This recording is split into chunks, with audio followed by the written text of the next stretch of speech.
સુરેન્દ્રનગર જમીન કૌભાંડમાં ઈડીનો સપાટો, નાયબ મામલતદાર ચંદ્રસિંહ મોરીની ધરપકડ, કલેક્ટર સામે પણ થઈ શકે છે કાર્યવાહી.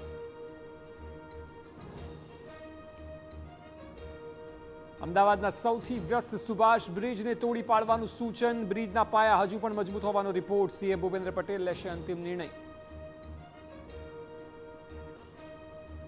રાજકોટમાં ફરી ખાદ્ય ચીજોમાં ભેળસેળનો ખુલાસો, વિવિધ ડેરીમાંથી લીધેલા ઘીના નમૂના ફેલ તો રેસ્ટોરન્ટનું પનીર પણ નીકળ્યું અખાદ્ય.